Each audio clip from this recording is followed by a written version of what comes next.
नमस्कार। सुनिए जरा, मैं आपका स्वागत है। कई बार हमारे श्रोताओं ने मांग की है कि हम इस चैनल पर कुछ लघु कथाएं भी पढ़ें। तो इस बार हम लाए हैं इंडिया टुडे साहित्यिक वर्ष की 2023 में से दीपिका ढिल्डियाल की लघु कथा एक रात की बात। माघ के महीने में पहाड़ों में ठंड न इतनी ज्यादा होती थी कि हड्डियों को चीरती महसूस हो, और न इतनी कम कि जिल्द की पहली परत में तीर सी महसूस ना हो। ये महीना पहाड़ी औरतों के लिए बड़ा खास हुआ करता था। खेती बाड़ी के काम कुछ खास नहीं होते थे और दिल साल भर में घटी भली बुरी से भरे रहते थे। फिर शाम गहराते ही जब पूरा गांव अंधेरे की गिरफ्त में हुआ करता और खाना पीना निपटाकर सारे गांव की औरतें किसी एक की रसोई में चूल्हे के चारों ओर घेरा डालकर बैठ जाती, तब किसी का मन चीड़ की जलती लकड़ी सा चटकता, तो किसी का बांझ की लकड़ी सा सिम सिम जलता। धीरे धीरे सबके मन खाली होते और यूं चूल्हा बुझ जाता। ऐसा नहीं था कि सब दिन उदास बातें होती। ऐसा भी होता कि किसी दिन किस्से कहानियों के दौर चलते, चुहलबाजियां होती, कभी कभी गीत भी गाए जाते। लेकिन हद है इन पहाड़ी औरतों की कि इनकी हंसी के आखिरी छोर पर भी एक न एक आंसू टिका ही होता। कभी कभी इन महफिलों में हम बच्चे भी जगह पा लेते और उस रात बस कथा सुनाई जाती। राजा महाराजा, परियों और आछरियों की कथा। भूत भी कहानियों का अहम हिस्सा होते, क्योंकि देवभूमि में जहां हर पत्थर देवता था, वहां हर कंकड़ भूत ठहरा। कभी कभी ऐसी ही महफिल मर्दों की भी जमती, लेकिन उनमें वो रस नहीं होता था। बेस्वाद बातें जो मौसम, महंगाई और रेडियो पर सुनी देश दुनिया की खबरों से जुड़ी होती। सुनाने वाले उबासी लेते और सुनने वाले ऊंघते नजर आते। लेकिन एक शाम मर्दों की इस महफिल में मेरे दादाजी ने एक ऐसा किस्सा सुनाया जो मैंने जाने कितने लोगों को सुना दिया, लेकिन उसका स्वाद, जस का तस और रहस्य तो ऐसा कि जितने मुंह उतनी व्याख्या। पर असली बात किसी को समझ नहीं आई। इस कथा के भुक्तभोगी भी थे मेरे दादाजी ही। तो अब आप मेरे लिखे में पढ़ लो ये भूत कथा और सुना देना आगे किसी को जो सुनाना चाहो तो। दरअसल ये कोई कहानी नहीं है, मेरे दादाजी के जीवन में घटी एक घटना है। दादाजी को गए बहुत साल हो गए, तो अब आगे दादाजी खुद सुनाएंगे कि हुआ क्या था। ध्यान से सुनना, क्योंकि अगर कुछ रह गया तो दादाजी नहीं है दोहराने को। बात सन 1955 की है। मैं तब शायद 16 साल का था। 16 से पहले शायद लगाने की एक वजह है। उत्तराखंड के पौड़ी गढ़वाल जिले में जहां मेरा जन्म हुआ था, वहां बच्चे का सही नाम, जिससे आगे चलकर दुनिया उसे पहचानती, जन्म तिथि और सन तय करने का अधिकार स्कूल के मास्टर जी का ही होता था। माँ बाप तो बस पुकारने के लिए यूं ही कोई नाम रख लेते, जिसका ना कोई अर्थ होता ना आधार। माँ ने मेरा नाम मंगतू रखा था, यानी मांगा हुआ। जाहिर है भगवान से ही मांगा होगा। पिताजी मेरे जन्म के कुछ ही समय बाद स्वर्ग सिधार गए। बचा मैं, माँ का इकलौता सहारा। स्कूल में दाखिले के वक्त जब मास्टर जी ने माँ से मेरे जन्म का समय पूछा, तो माँ ने बताया पूस का महीना था। एकदम ठंडी और काली रात थी। आसमान में ध्रुव तारा चमक रहा था। इस जानकारी पर गणित का जाने कौन सा फॉर्मूला लगाकर मास्टर साहब ने मेरा नाम लिखा मंगत राम। जन्म तिथि 2 जनवरी 1939। उन दिनों गढ़वाल में स्कूल बहुत कम थे। पढ़ने के लिए दूर दराज जाना पड़ता, और सोने पर सुहागा ये कि मास्टर जी कुटाई को शिक्षा का प्रवेश द्वार मानते थे। गुरुकुल जैसा माहौल ठहरा। खूब पढ़ाते और जब तक शरीर का हर अंग पढ़ाया हुआ याद न कर ले, तब तक कूटते। इस तरह प्राइमरी से हाई स्कूल तक वही लड़के पहुंच पाते जो मन और तन से एकदम पक्के होते। मैं भी ऐसा ही था, इसीलिए यहां तक पहुंच गया था। अब 10वीं कक्षा में मुझे बोर्ड परीक्षा का फॉर्म भरना था। इसके लिए घर से 45 किलोमीटर दूर लैंसडाउन जाना था। फॉर्म की फीस 2 रुपए उस वक्त के हिसाब से बहुत ज्यादा थी। माँ अपने खेतों से पेट भरने का इंतजाम तो कर लेती थी, लेकिन पैसे की आमद का कोई जरिया उसके पास न था। उसके लिए यह बड़ी रकम थी। कक्षा में मेरे अलावा सबने फॉर्म भर दिया था। खैर, किसी तरह फॉर्म भरने की आखिरी तारीख से ठीक एक सुबह पहले माँ कहीं से पैसों का इंतजाम कर लाई। अब सवाल था कि मेरे साथ इतनी दूर जाएगा कौन। उन दिनों गाड़ी तो दूर, सड़क तक नहीं थी। साल और बांझ के घने जंगलों के बीच से पतली पगडंडियां, उतार चढ़ाव वाले मुश्किल रास्तों के बीच से 45 किलोमीटर का सफर, और वक्त बहुत कम। किसी भी हाल में अगले दिन शाम 4 बजे से पहले पहुंचना था। उस दिन माँ को पूरे गांव में ऐसा कोई भी नहीं मिल पाया जो मेरे साथ चल पाता, इसलिए बुझे मन से माँ ने मुझे भेजने की तैयारी शुरू की। 2 रुपए का नोट और 25 पैसे के 2 सिक्के माँ ने कुर्ते की जेब में डाले और पिन से जेब का मुंह बंद कर दिया। ऊपर से स्वेटर पहना दिया। एक पुराने से झोले में मेरी इकलौती साबुत बची पैंट शर्ट, मंडवे की मोटी मोटी घी से नहलाई रोटियां और 2 प्याज रखे। साथ में हजार हजार ताकीदें। जंगल का रास्ता है, संभल कर जाना, कोई आवाज दे तो मुड़ना नहीं, पानी में अपनी छाया बिल्कुल मत देखना, और जंगल में कहीं आग जल रही हो तो उधर का रास्ता ही बदल देना। हर कदम पर अपने कुल देवता का सुमिरन करते रहना, और जाने क्या क्या। आप लोग हैरान होंगे, लेकिन ये सच है कि देवभूमि उत्तराखंड में लोग देवों को कम, भूतों को ज्यादा मानते हैं। उन्हें मानते हैं, पूजते हैं। खैर, माँ की बांधी पोटली और हिदायतों का पोटला कंधे पर उठाए, हाथ में मजबूत चीड़ की लकड़ी का सोंटा लिए मैं निकल पड़ा। मेरा लक्ष्य था करीब 13 किलोमीटर दूर डाब खाल तक अंधेरा होने से पहले पहुंचने का। हालांकि दोपहर ढलने को थी और अक्टूबर का महीना था। अंधेरा जल्दी हो जाता, इसलिए मैं भागने की तरह चल रहा था। बांझ का घना जंगल था। दूर कहीं किसी पहाड़ी नदी के बहने का शोर और चिड़ियों की आवाजें। पूरे रास्ते कुछ भी ऐसा नहीं हुआ कि मुझे रत्ती भर भी डर लगता। दिलो दिमाग पर एक ही बात हावी थी, किसी भी तरह अंधेरा होने से पहले डाब खाल पहुंचना था। वहां रात के कुछ घंटे बिताने थे और फिर मुंह अंधेरे निकल जाना था। मां ने बताया था कि डाबखाल में एक पुराना ढाबा है, जहां थोड़ी मिन्नत करने पर उसका मालिक मुफ्त में रात रुकने की जगह दे देगा। शाम ढलते ढलते मैं ढाबखाल पहुंच गया। वहां एक उजाड़ सा ढाबा था। मिट्टी और पत्थर से बना 1-2 मंजिला घर, जिसके कभी भी गिर जाने की वहशत से आप उसके नजदीक खड़े भी ना हो। पुराने लोग बताते हैं कि यह घर उन्होंने भी हमेशा ऐसा ही देखा, और शायद ये सदियों तक यूं ही रहे, जर्जर और उदास। ढाबे पर पहुंचा, वहां कोई न था। बड़ी सी मिट्टी की भट्टी में अब बस जली हुई लकड़ियों के कुछ कोयले दहक रहे थे। खाना बनाने के बर्तन औंधे मुंह पड़े हुए थे, जैसे कई दिनों से इस्तेमाल में ना आए हों, और पसरा था एक अजीब सा सन्नाटा। भाई जी, भाई जी, मैं जोर से चीखा। मेरी आवाज पर अंदर से एक बूढ़ा प्रकट हुआ। उसके हाव भाव ऐसे थे जैसे उसे मेरे आने से परेशानी हुई हो, एक चिढ़ने जैसा भाव। उस बूढ़े की आंखें आम पहाड़ियों की तरह छोटी थीं, लेकिन आंखों में अलग सी चमक थी, जैसे शिकार से ठीक पहले बिल्ली की आंखों में होती है। ताऊ जी, मैंने लगभग चिल्लाते हुए कहा। क्या है? उसने रुखाई से जवाब दिया। आज रात रहने की जगह मिल जाएगी ना? कोई जगह नहीं है, उसने रुखाई में गुस्सा मिलाते हुए कहा। मुझे कल लैंसडाउन पहुंचना है, मेरा 10वीं का फॉर्म छूट जाएगा। मुझे बस एक कोने में सोने की जगह दे दो, मैं तड़के चला जाऊंगा, मैंने लगभग गिड़गिड़ाते हुए कहा। बूढ़ा कुछ देर मुझे घूरता रहा। उसके घूरने से मुझे अपनी रीढ़ में एक सिहरन सी महसूस हुई। ठीक है, लेकिन सुबह नजर मत आना, उसने एक तीखी सी आवाज में कहा।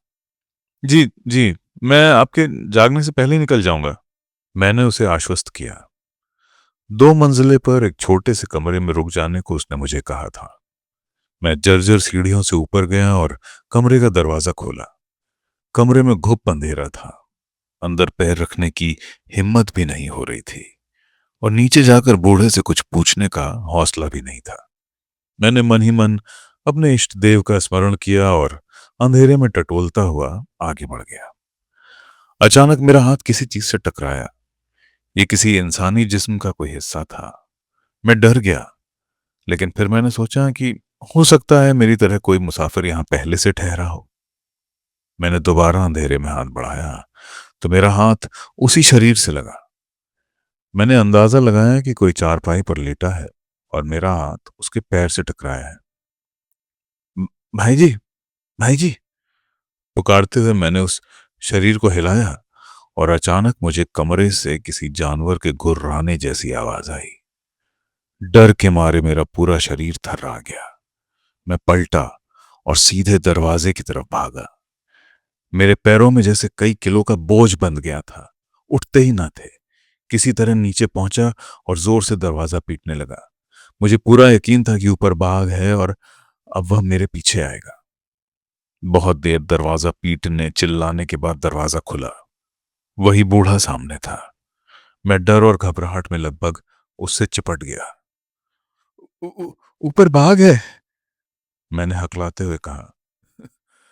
"कोई बाघ नहीं है लाटा।" लाटा गढ़वाली में प्यार का शब्द होता है। "कुछ नहीं है ऊपर।" नहीं नहीं, वो गुर्राया था, वहां वहां बाघ है। मैंने उसे पूरे यकीन से कहा। "चलो देख कर आते हैं," बूढ़ा बोला। "मैं नहीं जाना चाहता, आप मुझे यहीं फर्श पर सुला दो," मैंने गिड़गिड़ाते हुए कहा। "चुपचाप चलो, वरना कहीं और का रास्ता देखो," बूढ़ा गुस्से में दहाड़ा। मेरे पास और कोई रास्ता न था।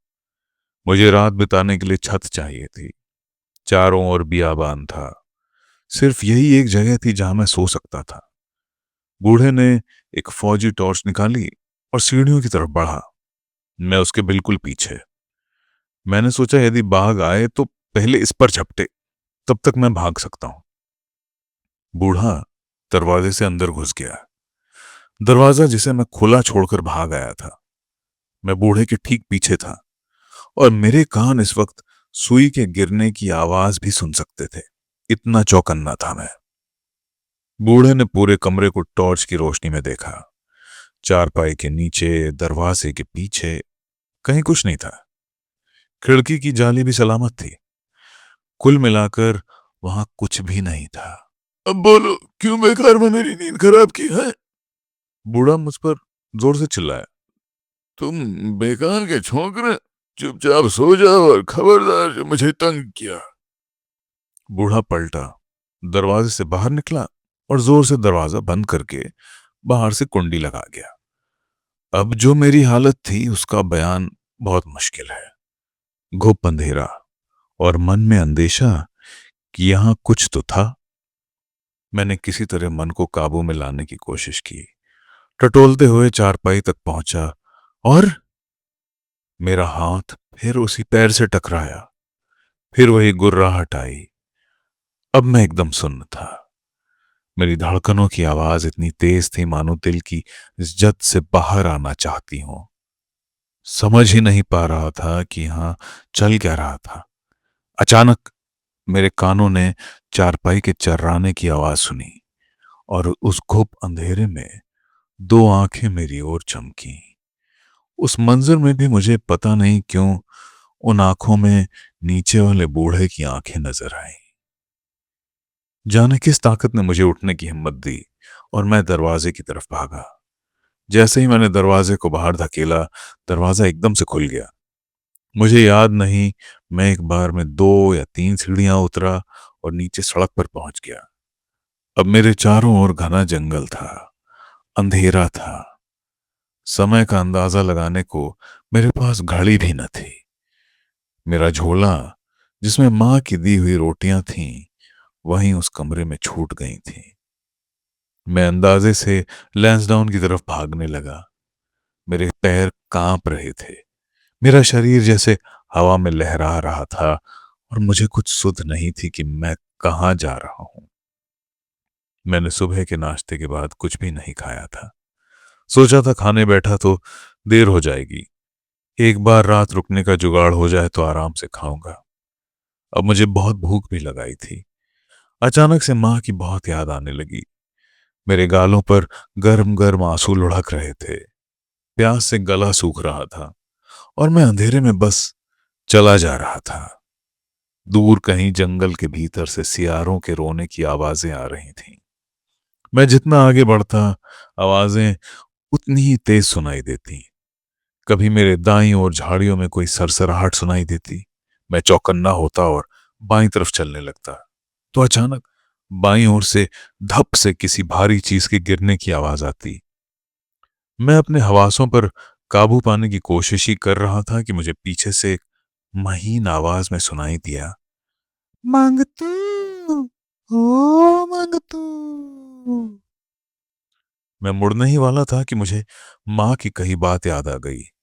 कोई आवाज दे तो रुकना मत, मुड़ना मत। मैंने आंखें एकदम से भींची और बुत बनकर खड़ा हो गया। मेरे दाएं गाल के पास से एक बर्फीली हवा का झोंका आकर गुजर गया। मैंने अपने कानों के पास किसी की सर्द सांसें महसूस की। मांगतो, ओ मांगतो, किसी ने एकदम फुसफुसाते हुए कहा। वो इतने करीब था कि जैसे उसकी नाक मेरे कान को छू रही थी। मैं जोर से चीखा और बेतहाशा दौड़ने लगा। मैं बुरी तरह घिर चुका था। मेरा दिमाग एकदम सुन्न था और बदन से पसीना टपक रहा था। मैंने थोड़ी देर रुककर समझने की कोशिश की कि आखिर मैं किस तरफ जा रहा हूं। अंधेरे में देर तक आंखें गड़ाने के बाद थोड़ी दूर पर मुझे एक मशाल जैसी जलती हुई दिखी जो लगातार हिल रही थी। मैंने अपनी आंखों के आंसू पोंछे और ध्यान से देखा तो थोड़ी दूर पर एक आदमी मेरे आगे चल रहा था, जिसके हाथ में मशाल थी। वह जानवरों को हाँकने जैसी आवाजें भी निकाल रहा था। मशाल की रोशनी में मैंने देखा कि उसके आगे कुछ भीड़ें चल रही थीं। उस वक्त उस इंसान को देखकर मुझे बहुत सहारा मिला। मैं उसे आवाजें देने लगा, भाई जी, भाई जी। उसने अपने कदम रोक लिए और बिना कुछ जवाब दिए खड़ा हो गया। मैं सारी ताकत बटोर कर उस तक दौड़ गया। भाई जी, आप कहाँ जा रहे हो? यह पूछते हुए मैंने उसके चेहरे की तरफ देखा। वह अधेड़ उम्र का था। उसकी रंगत एकदम स्याह थी और उसके चेहरे पर बहुत अजीब सी छितरी हुई नुकीली मूछें थीं। मुझे उसकी मूछें देखकर साही के कांटे याद आए। ब, बता बताओ ना भाई जी, आप कहाँ जा रहे हो? मैं यहीं रहता हूं, उसने जवाब दिया। उसकी आवाज उसकी उम्र के मुकाबले अजीब सी लग रही थी। वह आवाज से बूढ़ा महसूस हो रहा था, लेकिन शरीर से 50 से ज्यादा का नहीं लग रहा था।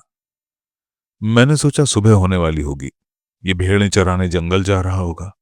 इसमें कुछ भी अजीब नहीं था, क्योंकि पहाड़ में लोग अक्सर अंधेरा रहते काम करने निकल जाते थे। उसकी 4 भेड़ें बहुत अनुशासन में चल रही थीं, मानो किसी ने इन्हें बहुत अच्छे से ट्रेन किया हो। चुपचाप, बिना किसी शोर या शरारत के। थोड़ी दूर जाकर वह एकदम से रुक गया। उसके रुकते ही उसकी भेड़ें भी एकदम रुक गईं। वह वहीं रास्ते के किनारे पड़े पत्थर पर बैठ गया, बिना एक शब्द बोले। उसने अपने कोट की जेब से रोटियां निकाली। मेरे मुंह में एकदम पानी आ गया। उसने कोट की दूसरी जेब से एक प्याज निकाला, मुट्ठी में प्याज को कसा और जोर से दबाया। प्याज का रस उसकी मुट्ठी से टपकने लगा था। भाई जी, रोटी खा रहे हो? उसने 2 रोटी और आधा प्याज मेरी तरफ बढ़ा दिया। मैं खुशी से फूल गया और पालथी मारकर बैठ गया। जैसे ही मैंने रोटी देखी, मुझे कुछ अजीब लगा। मंडवे की मोटी मोटी रोटियां थीं, बिल्कुल जैसी मेरी माँ बनाती हैं। बासी भी थीं, क्योंकि उन पर लगाया हुआ घी अब सफेद परत का रूप ले चुका था। मैंने अपना दिमाग ज्यादा न चलाते हुए रोटी खानी शुरू कर दी। यह स्वाद मेरी माँ के हाथ जैसा था और मुझे माँ की बात याद आ गई कि भूख हो तो हर भोजन मीठा लगता है। खाना खाते ही वह आदमी उठ खड़ा हुआ और चलने लगा। उसके उठते ही उसकी भेड़ें भी चलने लगीं, जैसे उन्हें चलने का ऑर्डर मिल गया हो। हम एकदम चुपचाप चलने लगे। उसने मुझसे एक बार भी नहीं पूछा कि मैं इतनी रात में इस जंगल में अकेला क्या कर रहा हूं। हम पहाड़ी तो किसी राह चलते की भी जन्म कुंडली निकाल लेते हैं। फिर मैं तो उसके साथ चल रहा था। मैंने चुप रहना ही बेहतर समझा। थोड़ी दूर चलने पर अचानक मैंने गौर किया कि उसकी एक भेड़ कम हो गई है। मैंने दोबारा गिनी तो 3 ही भेड़ें थी। भाई जी, मैंने बहुत घबराते हुए कहा, आपकी एक भेड़ कम हो गई है। हम्म, वो अपने ठिकाने पर पहुंच गई है, उसने शांत स्वर में जवाब दिया। मेरे जैसे काटो तो खून नहीं। मेरे देखते देखते 4 में से 3 भेड़ें रह गईं। कोई आवाज नहीं, सरसराहट तक नहीं, और यह कह रहा है कि अपने ठिकाने पहुंच गई। अब मुझे उस आदमी पर शक हुआ, लेकिन मैं जाहिर नहीं कर सकता था। मैंने थोड़ा दिमाग लगाया और कहा, भाई जी, मेरे साथी बस थोड़ी दूर पर ही हैं। मैं जरा आराम कर लेता हूँ। आप तो यहीं के हो, रास्ता जानते होगे। ये मशाल मुझे दे दो। दे दूंगा, लेकिन इसके पैसे लगेंगे। वह फिर उसी शांत आवाज में बोला, पैसे तो पैसे तो मेरे पास नहीं है भाई जी। ढाबे पर मेरा झोला रह गया, उसी में थे। मैंने उसे यकीन दिलाते हुए कहा, अच्छा, और जो 2 रुपया 50 पैसा तुम्हारे कुर्ते की जेब में है, उनका क्या? यह आवाज उस आदमी की नहीं थी। यह आवाज मेरे पीछे से आई थी। पीछे मुंह पर मफलर लपेटे वही ढाबे वाला बूढ़ा खड़ा था। मैंने चीखना चाहा, लेकिन मेरी आवाज गले में घुट कर रह गई। मैं अपने साथ वाले का सहारा पाने दूसरी ओर मुड़ा, और वहां ढाबे वाले बूढ़े के साथ 4 भेड़ें खड़ी थीं। चारों भेड़ें मुझे देखकर इंसानों की तरह हंस रही थीं। उसके बाद मुझे कुछ भी याद नहीं। माँ बताती थीं कि सुबह कुछ घसियारिनों को मैं रास्ते में अचेत मिला। मेरे पास मेरा झोला था, जिसमें मेरी पैंट शर्ट, माँ की दी हुई रोटियां और प्याज थे। मेरी जेब में 2 रुपए 50 पैसे एकदम सुरक्षित थे। उस रात में मैंने करीब 20 किलोमीटर का सफर तय कर लिया था, और मुझे ऐसा लग रहा था जैसे मैं किसी गहरी सुकून भरी नींद से जागा हूं। मैं तेज कदमों से लगातार चलता हुआ सही वक्त पर लैंसडाउन पहुंच गया था, और मेरा 10वीं का फॉर्म भर गया था। कथा सुनाकर दादाजी तो हो गए एकदम चुप, और सुनने वाले सोच में गुम कि क्या सच में ऐसा हुआ होगा। कहीं फॉर्म भरने की देर ना हो, इसलिए तो मन में इतने भरम पैदा कर लिए हूं और भागते रहे हूं रात भर। ये सच में उस रात सच हो गई हो सारी पहाड़ी लोग की बातें। तब से जो सुनता है वह अपने हिसाब से बताता है कि असल में क्या हुआ होगा उस रात। सोच लेना, आप भी अपने हिसाब से कर लेना विचार। कहानी यहीं खत्म, लेकिन बात खत्म नहीं हुई है। कभी अकेले चलो और कोई आवाज दे तो मुड़कर मत देखना। पानी के स्रोत के पास रोटी मत खाना, और पहाड़ों में अंधेरा होने से पहले अपने रहने का ठिकाना ढूंढ लेना, वरना वहां हर पत्थर देवता है और हर कंकड़। सुनिए जरा पर लघु कथाओं का सिलसिला अभी शुरू ही हुआ है। यूं ही जुड़े रहिए। सुनने के लिए धन्यवाद।